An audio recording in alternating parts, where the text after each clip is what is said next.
नमस्कार, समसामयिक विषयों पर आपके पसंदीदा कार्यक्रम विशेष में आपका स्वागत है। मैं हूं नवविक्रम सिंह।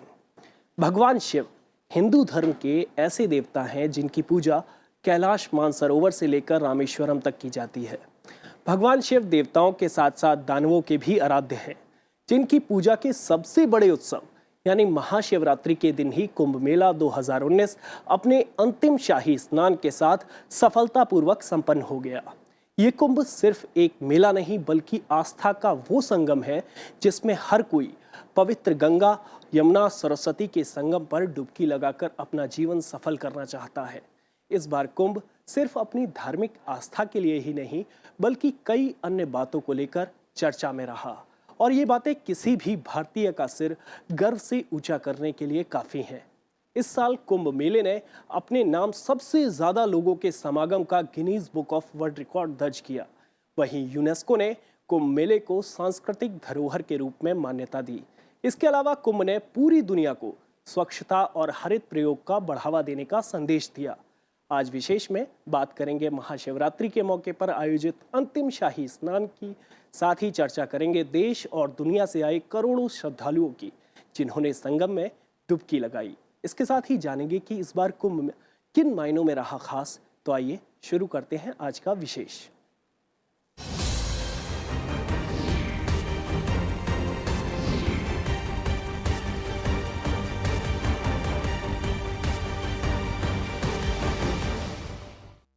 आस्था, विश्वास, सौहार्द और संस्कृतियों के मिलन का पर्व कुंभ में महाशिवरात्रि के अवसर पर दिन भर अंतिम शाही स्नान के लिए लोगों की भारी भीड़ उमड़ी।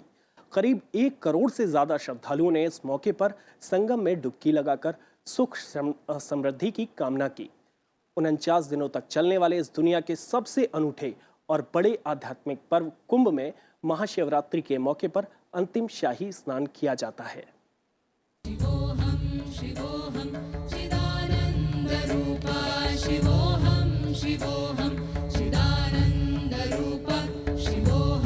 ये नजारा है प्रयागराज में आयोजित कुंभ मेले का, जहां महाशिवरात्रि के अवसर पर करीब 1 करोड़ श्रद्धालुओं ने डुबकी लगाई।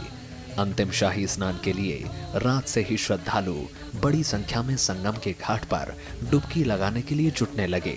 श्रद्धालुओं की बड़ी संख्या को देखते हुए सुरक्षा के व्यापक प्रबंध थे।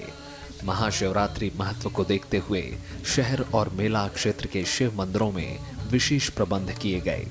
बड़ी संख्या में श्रद्धालुओं ने शिवरात्रि के अवसर पर इन मंदिरों में पूजा अर्चना की। इससे पहले कुंभ के 5 स्नान पर्वों में करीब 22 करोड़ से ज्यादा श्रद्धालुओं ने पवित्र स्नान किया। कुंभ का जो मेला है, आप उसको देखेंगे तो आपको लगेगा एक जगह पे पूरा भारत आ गया है।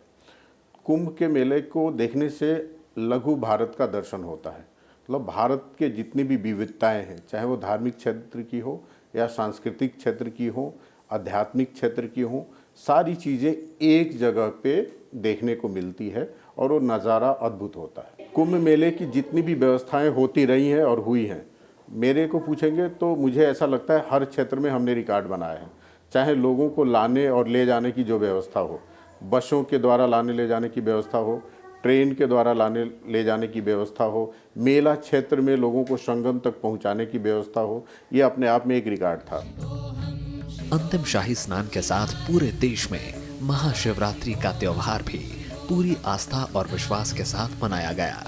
इस मौके पर देश भर के शिवालयों में हर हर महादेव और बम बम भोले के जयकारे गूंजते रहे।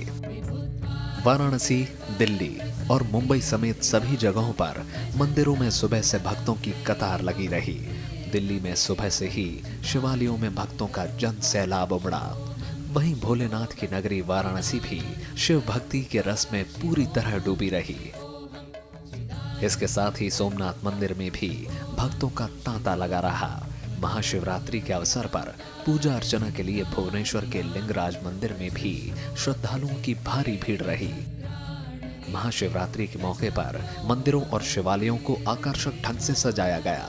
कई शहरों में शोभा यात्रा का भी आयोजन किया गया। मंदिरों में जहां परंपरागत आरती की गई, वहीं शिव भक्तों ने भगवान शिव को बेलपत्र, पेड़, धतूरा फल और जल चढ़ाकर पूजा अर्चना की।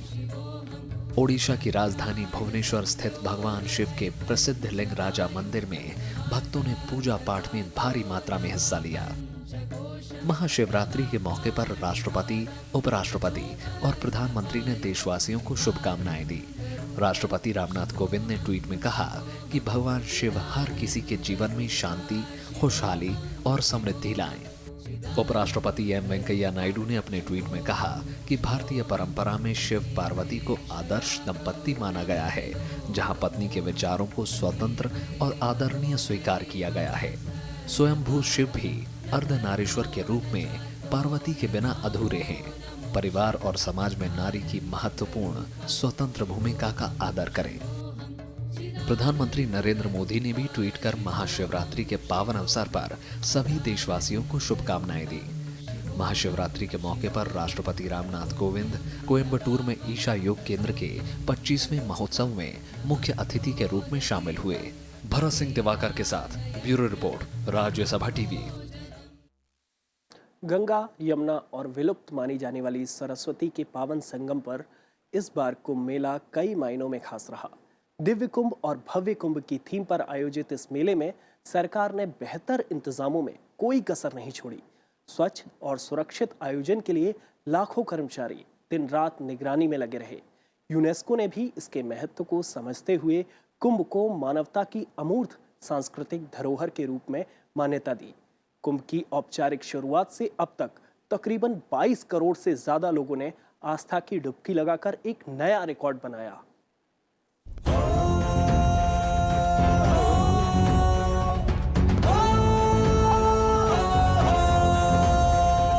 भक्त चले हैं, साधु चले हैं, चले अखाड़े गृहस्थ चले हैं, नागा मिलने शंभु से आतुर कुंभ चले हैं, कुंभ चले हैं। नदी किनारे भक्तों के हुजूम और इन विदेश से आए पक्षियों में मानो होड़ हो संगम की धारा को छू लेने की। नदी का किनारा, नाव की सवारी और संगम किनारे सरकारी सुविधाओं ने इस बार श्रद्धालुओं के लिए कुंभ दर्शन सहूलियत भरा तीर्थ बना दिया। इस बार कुंभ में अध्यात्म के साथ आधुनिकतम सुविधाओं का समागम रहा। Like experience for the visitors, it's really good, and the weather is in our favor too. It's good. The weather is good. The people are good here, and they're very welcoming. And I really liked the paintings over here. 5 बार आने के बाद में ये जो अभी आया है, तो इससे मेरे को ऐसा बढ़िया लग रहा है कि कुंभ मेला बोले तो आज तक के मैंने देखा नहीं ऐसा इतना भारी बना है। अच्छा। आज तक के मेले की तैयारियों के लिए सिर्फ कुंभ परिसर ही नहीं, बल्कि पूरे प्रयागराज को कायाकल्प किया गया। वॉल पेंटिंग के जरिए पूरे क्षेत्र में कुंभ की कथाओं और आध्यात्मिक महत्व को दर्शाया गया है। इसके अलावा कुंभ मेले में श्रद्धालुओं को सिर्फ आध्यात्म नहीं, बल्कि देश की कोने कोने की लोक संस्कृति के हृदय में झांकने का अवसर भी मिला। भारत भर के लोक कलाकारों ने मेले के दौरान अपने समृद्ध लोक नृत्यों और कलाओं से प्रयाग आने वालों को रूबरू कराया।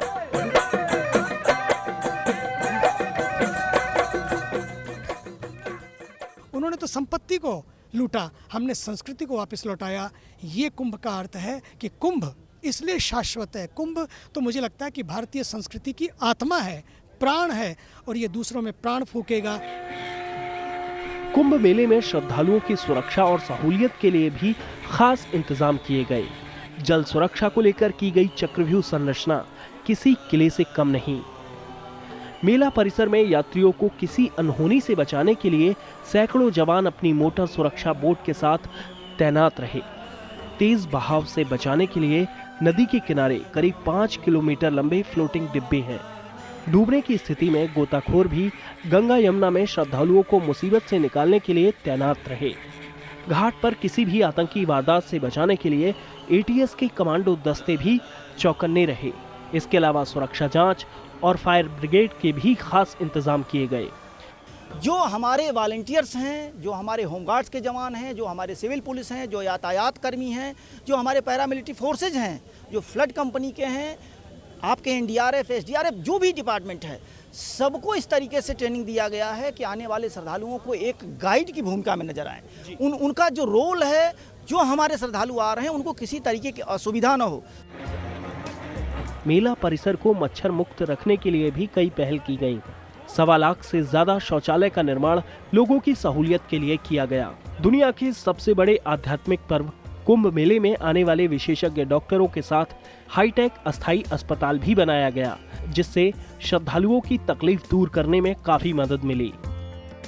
108 नंबर पर कॉल किया, तुरंत गाड़ी आई और उस गाड़ी पर हम भी बैठ कर के आए और हमको ये व्यवस्था बड़ी अच्छी लगी यहाँ की, बहुत सुंदर। हाँ, स्वास्थ्य विभाग की ये व्यवस्था बड़ी सुंदर लगी। डॉक्टरों की टीम और एम्बुलेंस के अलावा इलाज और दवा के साथ यहाँ मरीजों को मुफ्त खाना भी मिला। सरकारी इंतजामों के अलावा गैर सरकारी संस्थाओं में भी होड़ है तीर्थ यात्रियों को सेवाएं देने की। इसी कड़ी में कुंभ में सिर्फ लोगों ने पुण्य नहीं कमाया बल्कि नेत्र ज्योति भी पाई। मरीजों को चश्मा वितरण से लेकर सारी सुविधाएं नेत्र कुंभ में मिली। सक्षम संस्था ने कई संस्थाओं के साथ मिलकर इसका आयोजन किया। संगठनों का एक समन्वित प्रयास है दिव्य भव्य कुंभ में किस प्रकार से सेवा के लिए उनको सेवा हम प्रदान कर सके, उसके लिए हम यह शिविर संचालित कर रहे हैं। सबसे खास बात कि प्रशासन ने कोशिश की कि अब कुंभ में बिछड़ने वालों की कहानियां सिर्फ किताबी रह जाएं। इसके लिए कंप्यूटरीकृत खोया पाया केंद्र में हाईटेक तकनीक का इस्तेमाल भी किया गया, जिसने सैकड़ों बिछड़ों को अपनों से मिलाया। Bureau report, Rajya Sabha TV. Kumbh मेले की परंपरा अनादिकाल से चली आ रही है, लेकिन इसको लेकर कई ऐतिहासिक विवरण और मान्यताएं हैं। दुनिया के सबसे बड़े धार्मिक समागम में करोड़ों लोग बिना किसी आमंत्रण के पहुंचते हैं। अलग वेशभूषा और अलग खान पान के लोग एकजुट होकर अनेकता में एकता के राष्ट्र का संदेश देते हैं। कुंभ आयोजन भारत में ही नहीं बल्कि दुनिया भर में आकर्षण का केंद्र है। सरकार ने कुंभ 2019 के जरिए पर्यटन को बढ़ावा देने के लिए भी खास पहल की। ओम नमो नारायण। स्पेन में रहने वाला ये नौजवान सनातन दर्शन से प्रभावित होकर भारत आया। यहाँ उसने सन्यासियों की दुनिया को समझा और जब कुंभ पहुंचा तो यहाँ के परिवेश ने उसे मंत्रमुग्ध कर दिया। गेरुए वस्त्रों को धारण किए इन्होंने सारा जीवन अध्यात्म को समर्पित करने का प्रण लिया। अब स्पेन के रहने वाले इस शख्स का नाम प्रयाग गिरी है। Very much in spirituality, more than in the West. In the West is more materialistic. Prayag गिरी अकेले नहीं हैं, ऐसे कई विदेशी हैं जो प्राचीन संस्कृति में रच बस जाना चाहते हैं। भारत की समृद्ध धार्मिक संस्कृति और धरोहर से जुड़ी बड़ी संख्या में विदेशी शांति की तलाश और अद्भुत नजारे को देखने के लिए कुंभ स्थल की ओर रुख करते हैं। They are spiritual and all together it manifests so strong energy.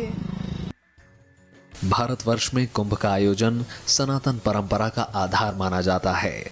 कुंभ का पर्व एक खास अंतराल पर किसी एक पवित्र नदी के तट पर मनाया जाता है।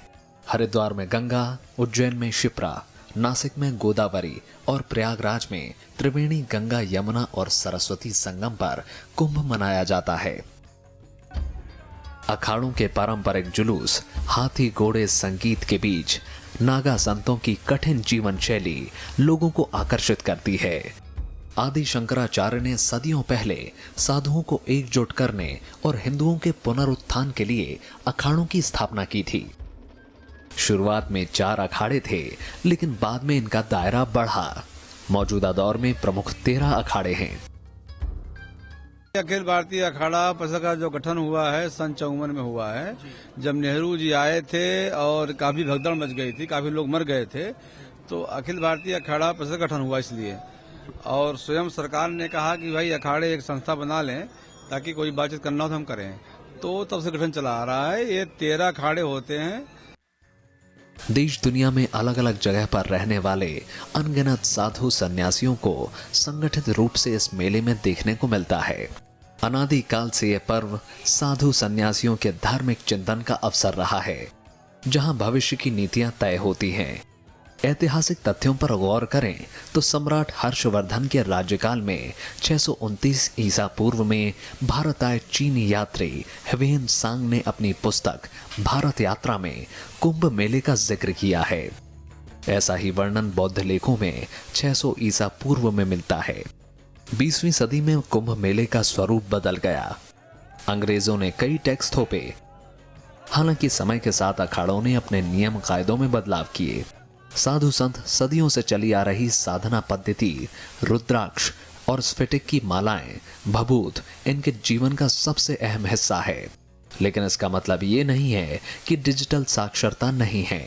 ज्यादातर साधुओं ने विज्ञान के नए आविष्कारों को अपना लिया है। इसके साथ ही सोशल मीडिया के जरिए भी लोग धार्मिक ज्ञान का आदान प्रदान करते हैं। साथ ही नई तकनीक को ना जानने वालों की मदद भी करते हैं। जहाँ मेरा आश्रम है वहाँ आदमी, गरीब आदमी, वहाँ बस की सुविधा नहीं है।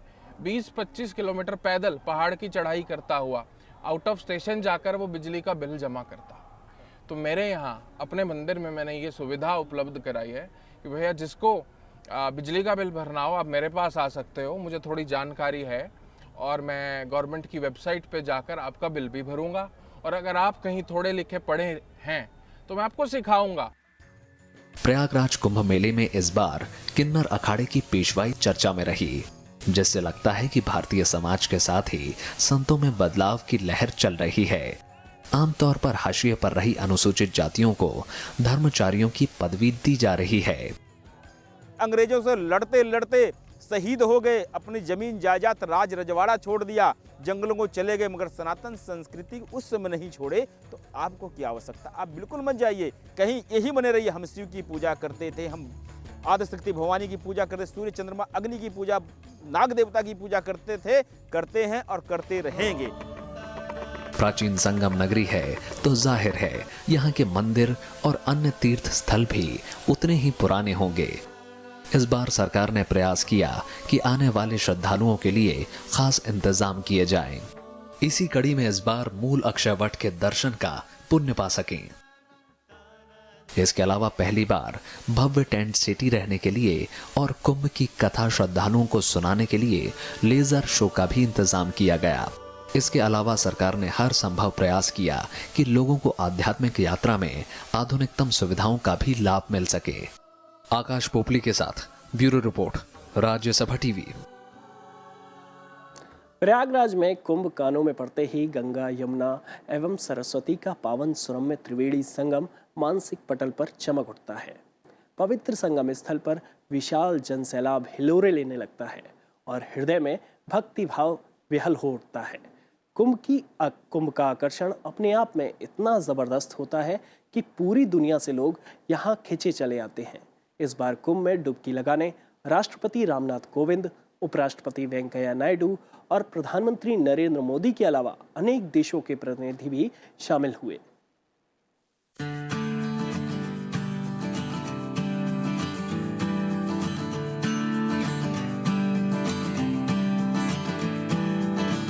कुंभ को भारतीय संस्कृति का महापर्व कहा गया है।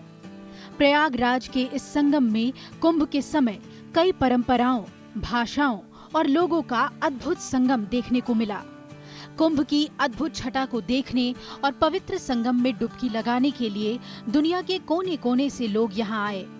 17 जनवरी को राष्ट्रपति रामनाथ कोविंद भी कुंभ मेले का दर्शन करने प्रयागराज पहुंचे। राष्ट्रपति ने संगम नोज पर गंगा, यमुना और अदृश्य सरस्वती के पवित्र त्रिवेणी संगम की वैदिक मंत्रोच्चार के साथ पूजा भी की।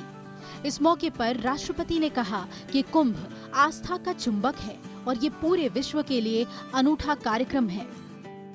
कुंभ सबसे जो बड़ा, जिसको कहा जाता है, अंग्रेजी में कहते हैं कि दिस इज द बिगेस्ट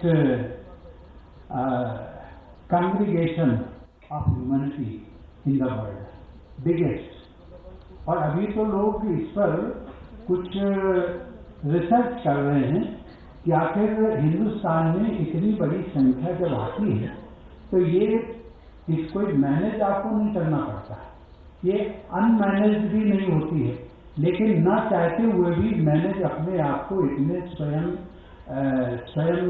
जिसको कहते हैं self determination and self discipline होते हैं। वहीं 16 फरवरी को उपराष्ट्रपति एम वेंकैया नायडू भी कुंभ में हिस्सा लेने प्रयागराज पहुंचे। उन्होंने यहां गंगा के घाट पर गंगा आरती की। उपराष्ट्रपति युवा कुंभ सम्मेलन में मुख्य अतिथि के रूप में शामिल हुए। उपराष्ट्रपति ने इस मौके पर महाकुंभ के सफल आयोजन पर राज्य सरकार और स्थानीय प्रशासन को बधाई भी दी। उपराष्ट्रपति ने देश की संस्कृति के प्रचार प्रसार पर जोर दिया। उन्होंने कहा कि मानव सेवा ही माधव सेवा है। उपराष्ट्रपति ने कहा कि गंगा को साफ रखना गंगा के किनारे बसे हर शहर और नागरिकों का दायित्व है। इस महाकुंभ में भारत की सांस्कृतिक विविधता के इंद्रधनुषी रंग बिखरे पड़े। सुदूर प्रांतों से आए श्रद्धालुओं ने इस अवसर को गरिमा प्रदान की है।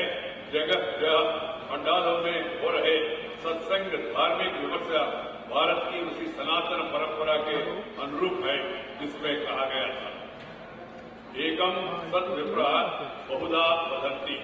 वह ईश्वर तो एक ही है, विद्वान साधुजन उसकी विभिन्न प्रकार से व्याख्या करते हैं।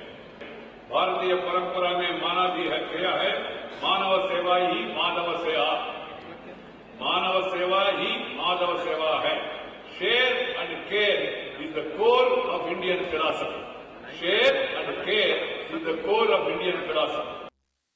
प्रधानमंत्री नरेंद्र मोदी भी 24 फरवरी को आस्था के सबसे बड़े समागम कुंभ में शामिल हुए। प्रधानमंत्री ने संगम में डुबकी भी लगाई। प्रधानमंत्री ने पवित्र संगम पर मंत्रोच्चार के बीच पूजा अर्चना भी की। साथ ही उन्होंने त्रिवेणी संगम में दुग्धाभिषेक भी किया। पिछले कुछ महीनों से करोड़ों लोग यहाँ तप, ध्यान और साधना कर रहे हैं। प्रयागराज के कण कण में तप का असर हर कोई अनुभव कर सकता है। कुंभ में हठ योगी भी है, तप योगी भी है, मंत्र योगी भी है और इन्हीं के बीच ये कर्मठ मेरे कर्म योगी भी है। कुंभ के कर्म योगियों में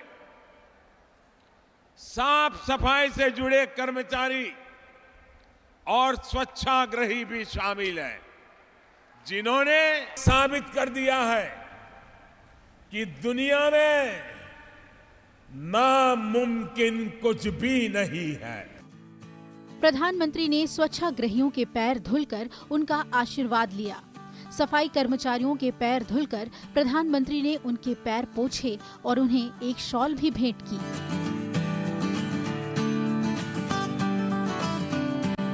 इस बार 22 फरवरी को 192 देशों के 250 डेलीगेट्स भी अलौकिक कुंभ के साक्षी बने।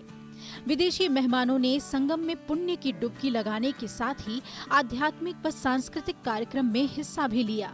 इसमें एशिया, यूरोप, खाड़ी देशों के डेलीगेट्स शामिल थे।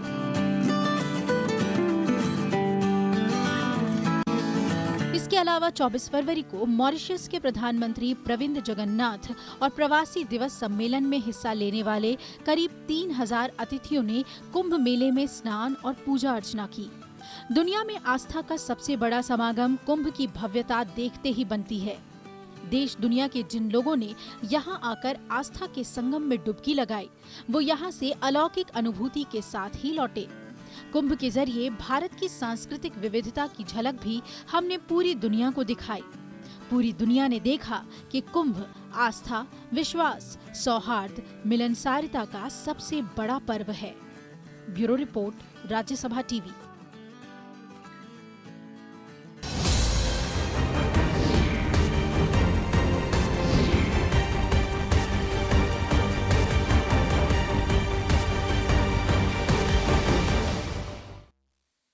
आज विशेष में इतना ही। आप हमारा ये कार्यक्रम राज्यसभा टीवी के YouTube चैनल पर भी देख सकते हैं। मुझे दीजिए इजाजत। आपसे फिर मुलाकात होगी किसी विशेष मुद्दे के साथ। तब तक देखते रहिए राज्यसभा टीवी।